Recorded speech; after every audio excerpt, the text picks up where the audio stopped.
I'm pleased to comment on the CETA provisional implementation comments that the minister had just raised. Speaker, New Democrats understand that trade is vitally important to our economy. However, the rules of international trade are also important.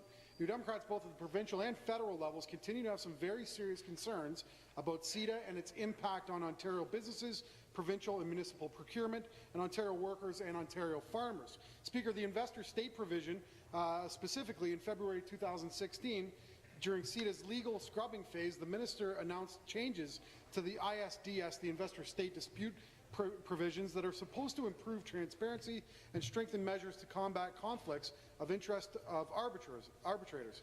However, the new investor court system still allows foreign investors to seek compensation from any level of government over policy decisions that they feel impact their profits. Speaker, this is no more evident than in our current NAFTA arrangements, where investor state provisions allow foreign entities and foreign conglomerates to sue national and subnational jurisdictions for impediments to their profits, as we see a $250 million legal suit against the province of Quebec for their ban on fracking. Now, these are the cautionary tales that you'll only hear from New Democrats when we talk about CETA or any trade negotiations. We've heard today, and I listened quite closely to both the Liberal and provincial parties.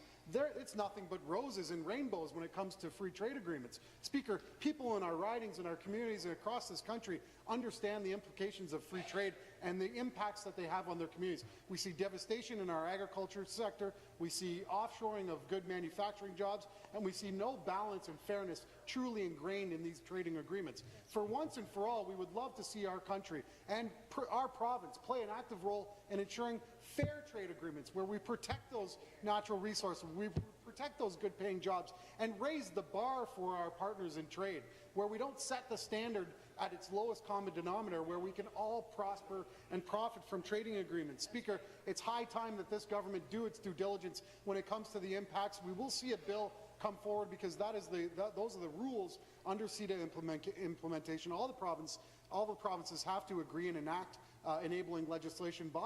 Urge this government, and I urge the Liberal Party to do its homework on the impacts that this will have in our communities, because we can't afford to lose good-paying jobs, and we can't afford to compete against jurisdictions that don't want to set their standards as high as we have and deserve here in the province of Ontario.